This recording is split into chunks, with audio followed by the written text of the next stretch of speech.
Pembahasan pada malam hari ini kita akan khususkan kepada pembahasan tentang khuruju dabbah, keluarnya binatang dari perut bumi yang akan berbicara kepada seluruh manusia.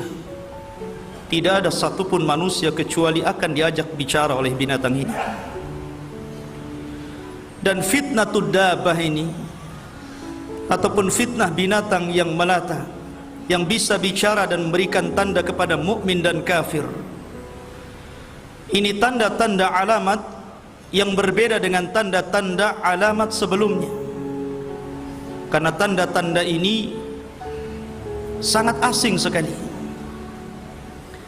Kalau kita melihat Dajjal, maka Dajjal jelas turunan dari Bani Adam, yang Allah subhanahu wa ta'ala berikan kemampuan yang tidak diberikan kepada yang lainnya. Begitu juga tentang Ya'juj dan Ma'juj. Mereka adalah turunan Bani Adam, turunan daripada Yafis ibn Nuh, dan mereka tidak mungkin masuk baik ke Mekah, ke Madinah, ataupun Baitul Maqdis.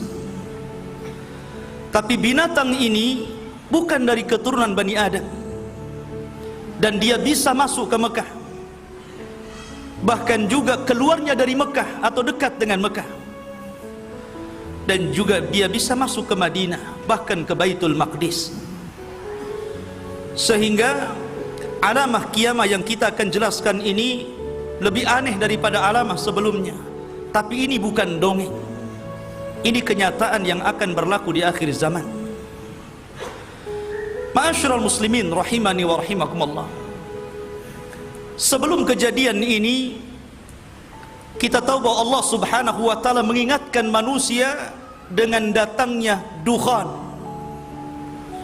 Dukhan adalah asap yang hitam yang tebal dan masuk kepada seluruh rumah-rumah manusia, masuk ke gang-gang kota, masuk ke desa-desa.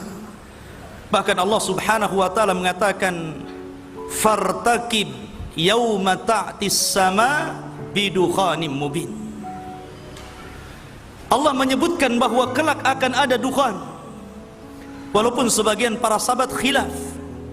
Menurut Abdullah bin Mas'ud radhiyallahu an, dukhan ini pernah terjadi kepada orang-orang Quraisy. Tapi pendapat beliau dibantah oleh pendapat Ali bin Abi Thalib radhiyallahu an, bahwa dukhan itu maksudnya alamah min alamati sa'ah, satu dari tanda-tanda dekatnya hari kiamat. Yaghshan nas hadza adzabun alim, seluruh manusia akan pingsan karena ini azab yang sangat pedih sekali. Ketika itu manusia diberikan kesempatan untuk bertobat kepada Allah azza wa jalla.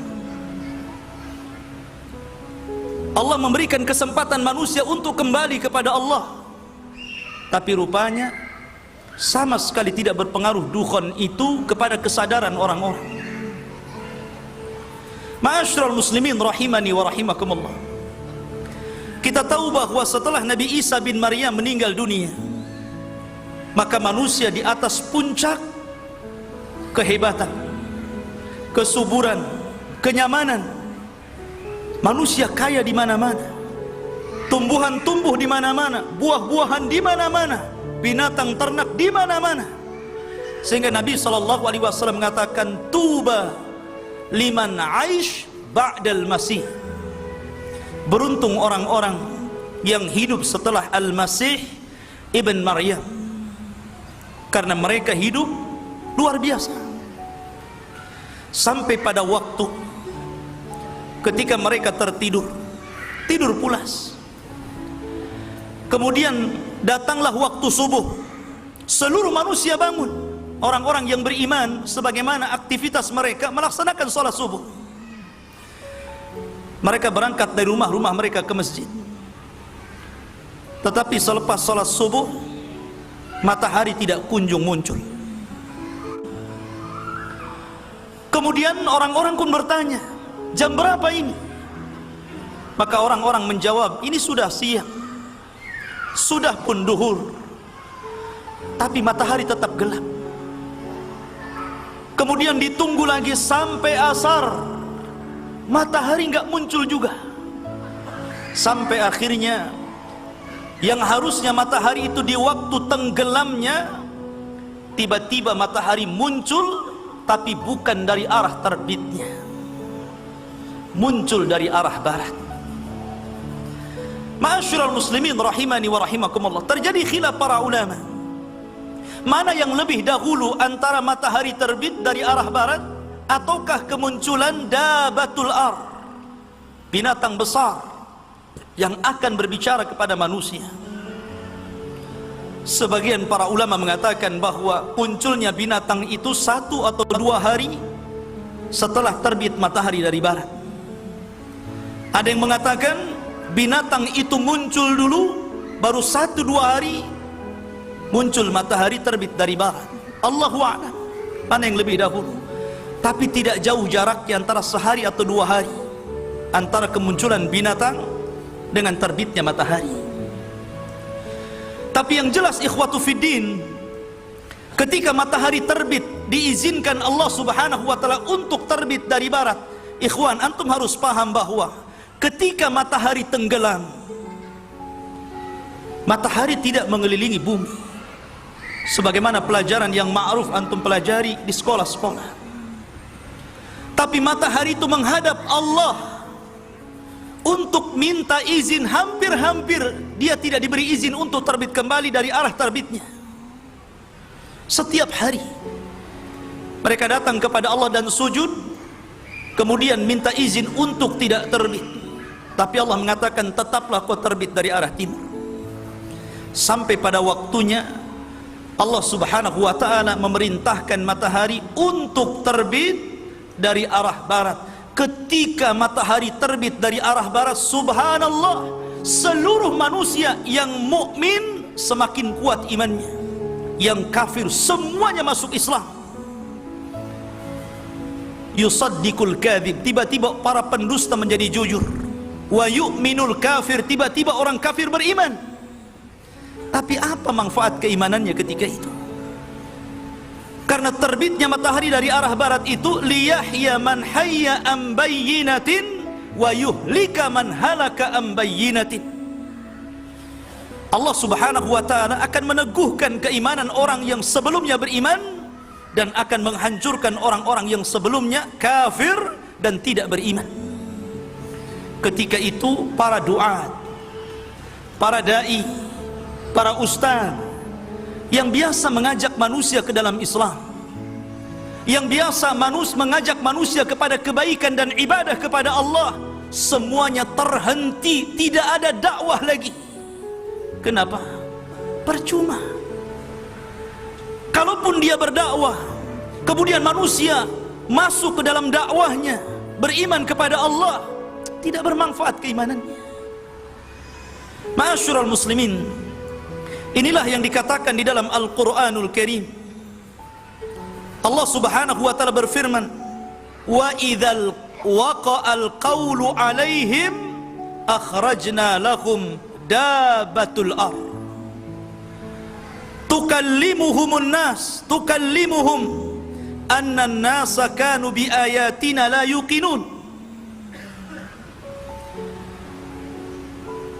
Dan apabila ketetapan Allah sudah terjadi kepada mereka, adab Allah sudah terjadi kepada mereka, maka ketika itulah kami keluarkan dabatun minal ar, binatang yang keluar dari perut bumi, tukallimuhum, yang berbicara kepada mereka.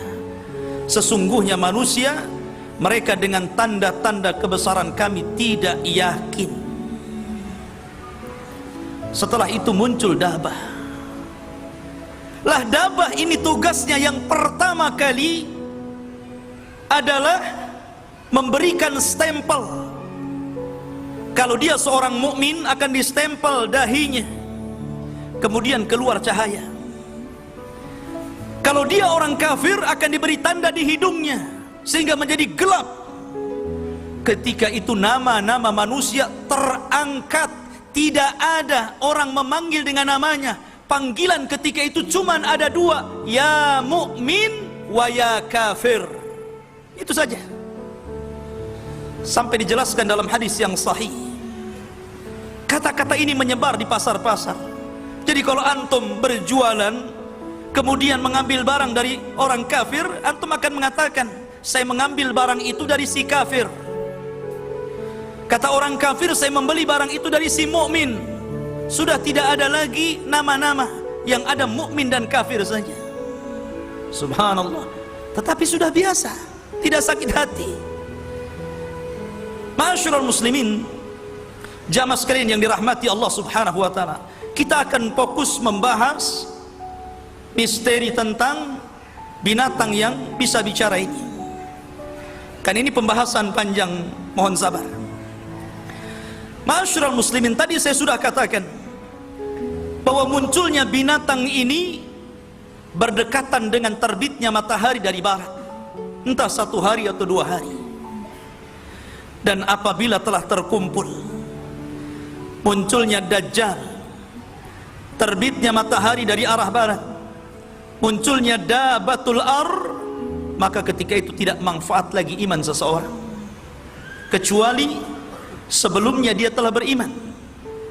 Tapi kalau sebelumnya tidak pernah beriman, kemudian tiba-tiba beriman, atau dia beriman tapi tidak melakukan kebaikan, maka ketika itu taubat tidak lagi diterima di hadapan Allah Subhanahu wa taala. Ma'asyiral muslimin, jamaah sekalian yang dirahmati Allah Subhanahu wa taala, kita akan mengenal seperti apa binatang ini sebenarnya, bagaimana rupanya. Terjadi pendapat-pendapat banyak para ulama, walaupun sebagian pendapat ini dhaif, mengambil hadis-hadis yang dhaif, ataupun pendapat-pendapat lemah dan tidak berdasar. Tapi sebagai pengetahuan kita akan jelaskan, supaya ketika antum membaca sebuah makalah entah di medsos, antum tahu ini penjelasan gak benar. Yang pertama, Al-Imam Al-Qurtubi rahimahullahu ta'ala menjelaskan bahwa binatang yang akan muncul di akhir zaman adalah min fasilati naqati Saleh, anak unta Nabi Saleh yang lari ketika hendak dibunuh oleh kaum Samud. Kita tahu bahwa di antara mukjizat Nabi Saleh alaihi salatu wassalam mampu mengeluarkan unta bunting dari batu. Itu mukjizatnya. Lah ketika unta ini keluar kemudian melahirkan anaknya di hadapan kaum Samud, dan mereka merasakan nikmat yang luar biasa dengan sebab mukjizat unta Saleh ini, akhirnya mereka kufur dan belakangan kemudian menyembelih unta Saleh. Ketika ibunya sudah disembelih oleh kaum Samud, maka anaknya ini yasruh, berteriak, kemuan lari dan masuk ke dalam lubang, kemudian tertutup batunya dan tidak pernah keluar. Sebagian para ulama, keluarnya kelak di akhir zaman sebagaimana isyarat dari firman Allah Azza wa Jal, akhrajna, kami keluarkan dabatun minal ard, binatang yang keluar dari perut bumi tadi. Ini satu pendapat. Pendapat yang lain, bahwa binatang yang bisa bicara adalah jassasah.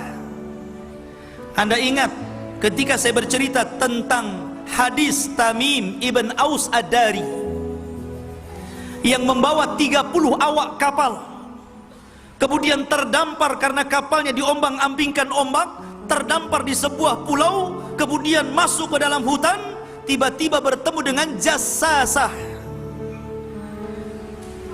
Jassasah adalah binatang yang tidak tahu mana depan mana belakang, berbulu semuanya dari atas sampai ke bawah, dan bisa bicara. Tapi hanya berdialog sekali dengan Tamim Ad-Dari, karena kemudian jassasah ini mengisyaratkan supaya Tamim dan rombongannya menemui seseorang yang di Borgol, yang belakangan kata Nabi SAW, innahu dajjal, orang yang kau temui itu wahai Tamim adalah Dajjal. Maka yang dimaksud binatang yang bicara itu adalah jassasah yang pernah ditemui oleh sahabat Tamim ibn Aus Ad-Dari.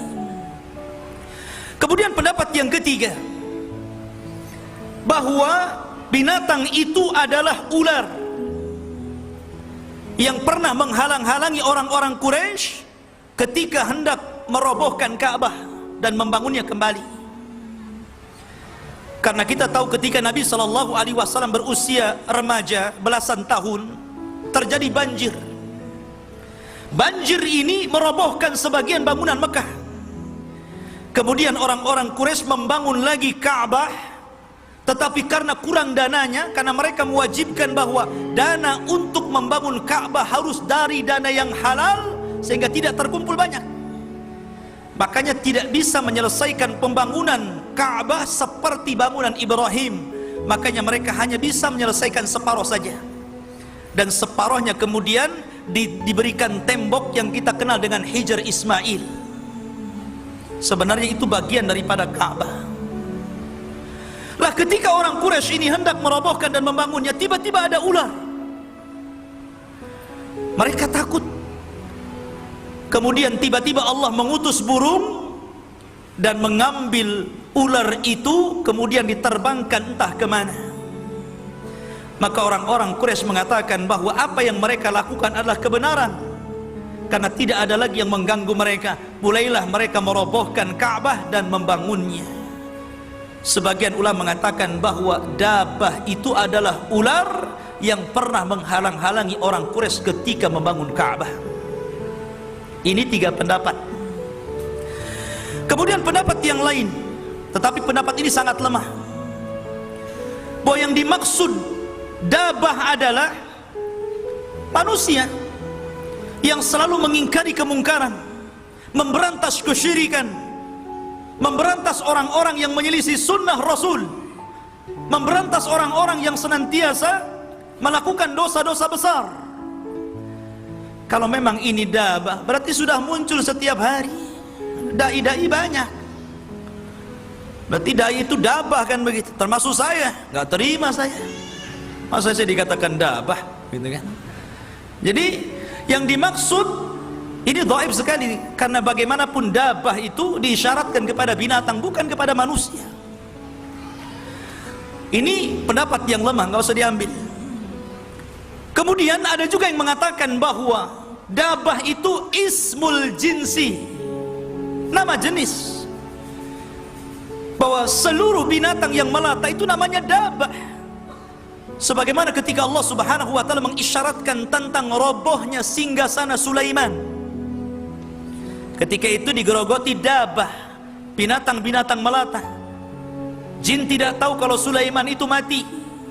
Baru setelah ada dabah, binatang itu yang menggerogoti singgasananya, Sulaiman roboh, kemudian barulah jin tahu, oh kalau dari dulu Sulaiman mati, tentu kami tidak dihinakan terus bekerja seperti ini.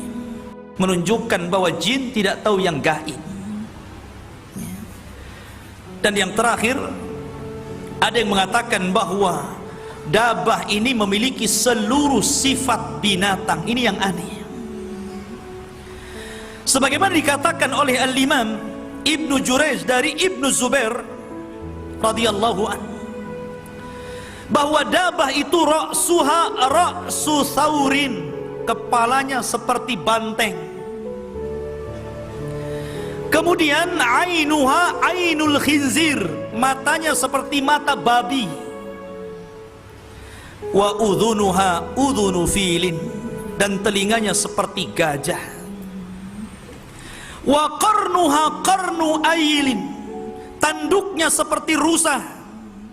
Wa unukuha unuqa ni'amatin, dan lehernya seperti leher-leher burung unta.